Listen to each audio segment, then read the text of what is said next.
yoga mat.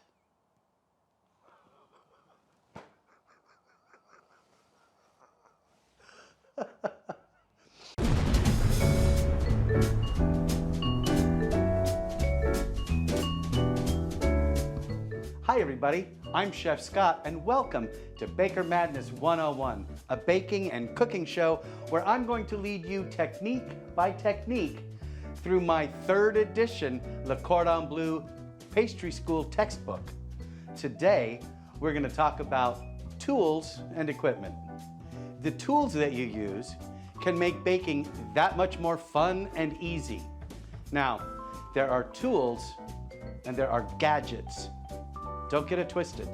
Professional tools often perform more than one function, whereas gadgets, while mostly adorable, generally only do one thing, and often not very well, and they always take up valuable space in my luxury galley kitchen. So today I've pulled all of the guts out of my baking drawer, and we're gonna go over some of my favorites and most useful. So, come with me now, I'm gonna show you how on the tool episode. First things first, everybody, meet Mr. Scale. Mr. Scale is your friend. Mr. Scale is going to measure all of your stuff, weigh it, and give you exact amounts. In pastry, exact measurement is crucial, can be crucial. Which brings us to graduated measuring cups. Usually comes in a cup, half a cup, a third of a cup, and a quarter of a cup. That's how we do it here in the States. It would be different if you worked in Europe or if you were doing something in Europe. I want to talk about the scale for a minute, okay? Here's our scale. I've had this scale for a really long time. It's pretty fairly straightforward. Power on. It runs on a 9-volt battery. When you use a scale, you want to make sure that it's on a flat surface, that there's nothing near it. It's not sitting on a towel or anything. It's flat and ready to go, okay? Now on this scale, I have pounds and kilograms, so I can toggle through the different kinds of things that I want to see, okay? This is the object into which I'm going to measure things. Here's my bowl. I put it on my scale. The scale tells me that the bowl weighs 188 grams. What I need to do is make sure that I don't measure the bowl if I'm putting in my flour, right? If I'm putting in 8 ounces of flour and I have already 188 grams of, see what I mean? So there's a button right here called 0. Sometimes that button is called tare, okay? T-A-R-E. So when I hit the 0 button, it should zero it out. Now I have 0 weight there, okay? Okay, carrying on with our flour. Flour isn't like sugar. Flour can separate and look bigger than it is. Flour can condense and be heavier than it looks. So I showed you my technique.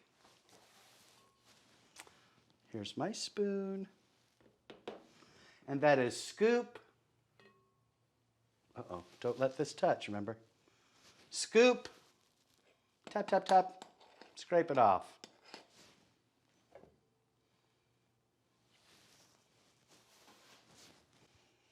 That says 150 grams. If you go out onto the internet right now and you search how much should 1 cup of flour weigh, it will tell you between 120 and 125 grams. That's like something that somebody thought up and everybody out on the internet's like, yep, that's right, that's what it is. Nobody's done the research at all. This is why these Baker Madness 101 episodes will be longer than other episodes, because we're doing the science. Also, the internet has told me that there's a way to do this by spooning flour into my, and then scraping it. So let's try that, okay? Now I'm left-handed, so scooping into and scraping off is a whole switcheroony of hands, and I cannot wait until I'm the king of the world because all you righties are gonna have to adjust. Okay, so here's what I'm supposed to do. Scoop it. Instead of, I'm supposed to spoon it in. Now I'm gonna shake it because I don't want it to get heavy. Okay, that's more than that should be. Scrape it off without tapping it. Drop it in the cup.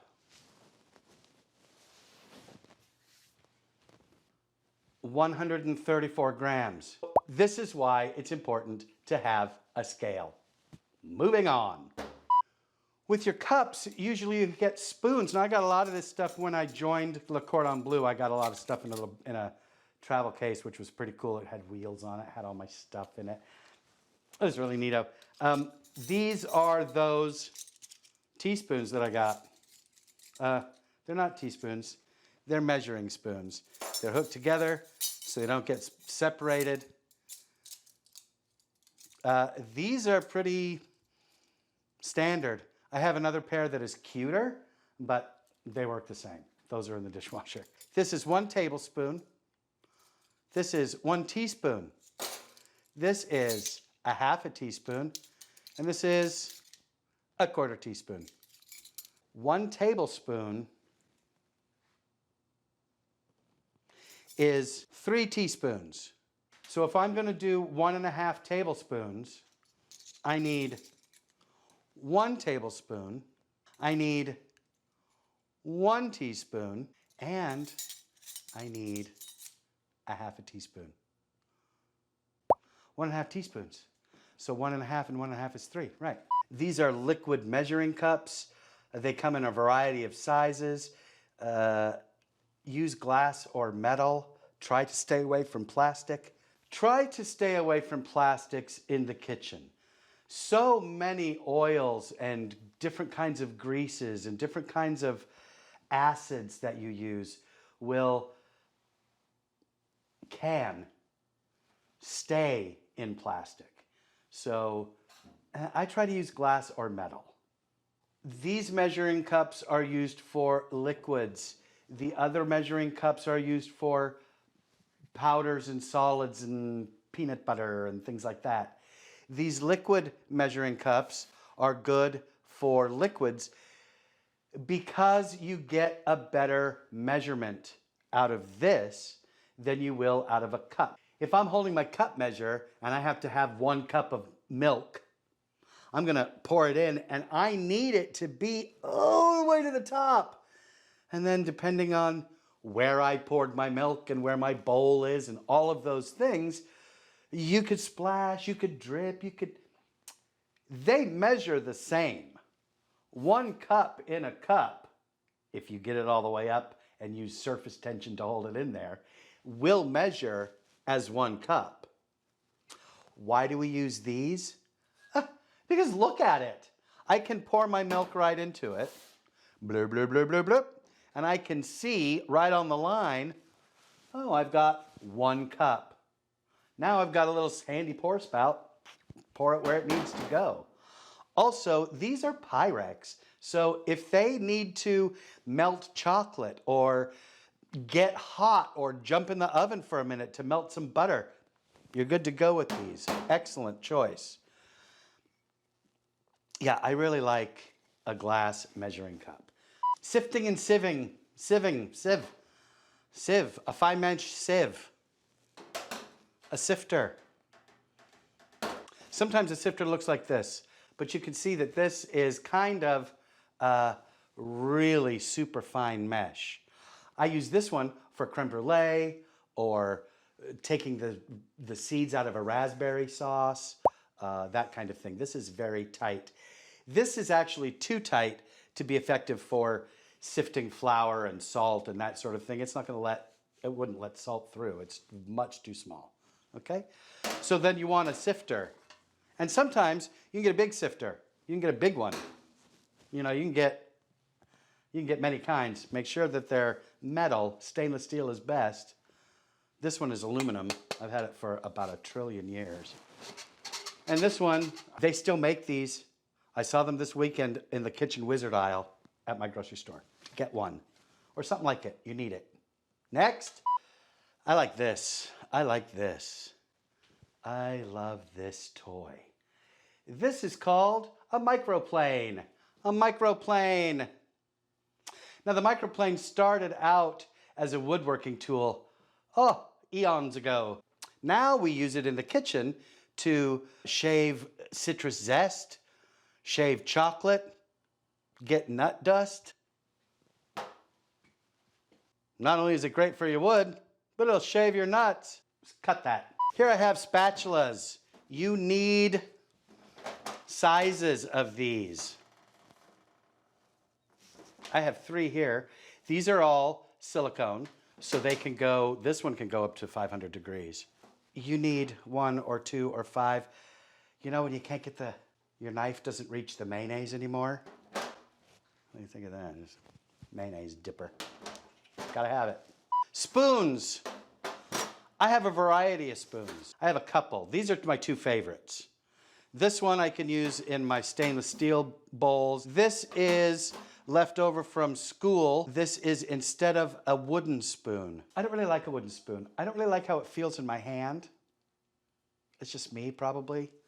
I have a thing about popsicle sticks. Oh, sorry. Yeah, so wood isn't my favorite. Now remember, we're just covering some of my very favorite pieces, some of the ones that I use the most. That make my life much easier in the kitchen. Scrapers, bench scrapers. Now this is more called like a bench knife. At one point it had graduations here that was like a ruler. This one is great because you can scoop things up to it. You can put out dough and cut the dough in half. This is really great. This one is a little more useful. I use this one a lot, and I have 2 more of these plastic ones. This shape here gets it into bowls, so you can, there's a curvy shape, and then this shape here does that way. I don't know what the little hole is for. This is a scoop. A scoop. This scoop is 4 tablespoons or a 1/4 cup. They are $10 or more, maybe $17. They're kind of expensive, a scoop. I have 2. I have this one, and I have one that's half as big.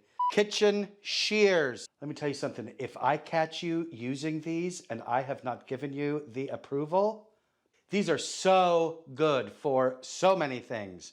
But if you start letting your cousin cut her jeans with them and stuff, they're not going to work. So you got to have them. You could put it together like this. They just have really great cutting power. They'll cut pizza. They'll cut chicken. They'll cut asparagus, whatever you need. You need a couple whisks.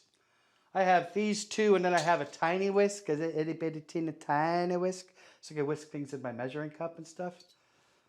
Yeah, a couple of sizes of these. Can never go wrong with a couple of whisks. This right here is my pizza cutter from school. Pizza cutter. The pizza cutter is a great deal. You can pizza cut, but it also cuts candy. It cuts veggies. Say you've got puff pastry that you've worked on and you just want strips, right? This is your guy. You love these. Do you need all of these all at once? Probably not. Do you have other things that you can use that are like these things? Yeah, everybody knows how to use a fork as a whisk. It's all good. So this is what I have. Some of it I have gathered. Some of it has been given to me. Some of it I got when I was at pastry school. It was just part of the curriculum. It was just part of my uniform and everything else. I got all these tools. It was great. I have a few more things to show you.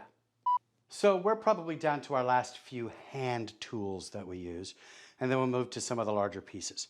Pastry brush, boy, do you need that. This is great for, well, you like to have 2 or 3 or 5. You like a big one, you like a little one. You can usually get these in the kitchen witchery aisle at your grocery store. They sometimes come with one and then another one bigger. You can also use any of the natural hair brushes at Lowe's or Home Depot. You want one to be dry, you want one to be wet, so you can spread butter and cream and things. And you also need a dry one so that if you are making a pastry dough, you can brush off the excess flour. Next, let's talk about these. Sometimes they're called palette knives. Sometimes they're called offset spatulas. Offset spatula, a big one and a little one. This one is great for lifting things, scooping things, getting underneath, get underneath there and lift it off. Excellent. Also, this one is great for spreading the top of a cake, spreading the outside of a cake. Really great. This smaller one, which I don't know how I bent it. I still use it. I use it all the time. This one also great for cupcakes or muffins, getting them out.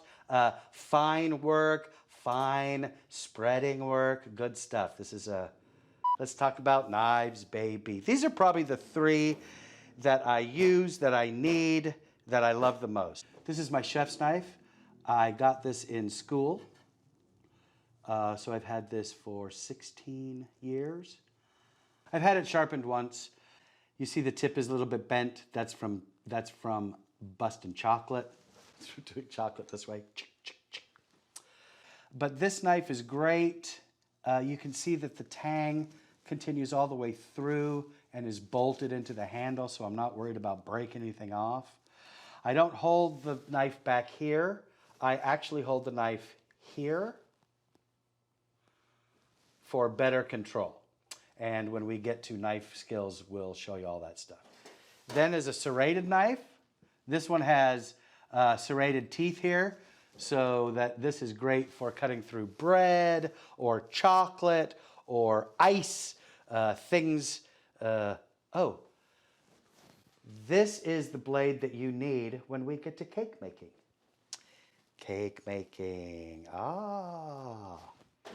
paring knife. This is great for cutting fine vegetables or cutting little strawberries or making little cutie things. It's also great for cutting carrots or cutting mushrooms or cutting things quickly. Paring knife. This is my rolling pin. This is the only rolling pin that I currently have. This is the only rolling pin that I've had for some time. This would be known as a French rolling pin. Doesn't have any handles. It's just a solid chunk of wood. It gives me such great control. I wouldn't have it any other way. Now, there are all kinds of rolling pins, a million kinds. Rolling pins are great, and coming up in a little while, there's going to be a million reasons to use it.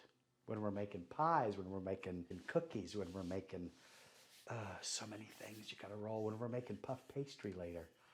You're going to learn how to make puff pastry, girl. Fun. Okay, get one of these. You need cake pans. 8-inch, 9-inch, 10-inch and deeper. You need muffin tins. You need sheet trays. I love my sheet trays. I love these things. There are so many uses. This was a gift from a cousin. This one, you want to be careful. This one has no sides.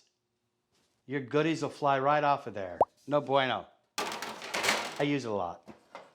Finally, in that sort of category, we have the wire racks. A wire rack means something different in the pastry shop than it does in the dungeon. Arr. These are super important for cooling your stuff. You take it out of the oven, you put it right on these racks. These wire racks allow the air to get underneath your cookies and your muffins and your baked goods so that they cool evenly and squarely. If you put them flat on the table or flat on the bench, they'll get all wet and gross. Or if you put them on a plate, they get icky. So put them on these wire racks. Oh, my darling, my KitchenAid. My KitchenAid. I have made almost everything for 16, 17 years in this KitchenAid. I love it so much. It was a gift coming out of pastry school. I haven't priced one in a while. They used to run around $200. If you don't have one, get the biggest one that you think that you can afford, and you will be passing it down to your family. I promise. One of the best made products ever. I have knocked it over. I have overflowed it. I have made it make the toughest bread in the world. And really the only thing it's ever given up is this one knob on the side. So KitchenAid, get one. It's the best. I think we're gonna end there for today. Don't you think? Isn't that enough for today? Let's just have a word about these tools. I may have mentioned it earlier. You can use whatever will get the job done.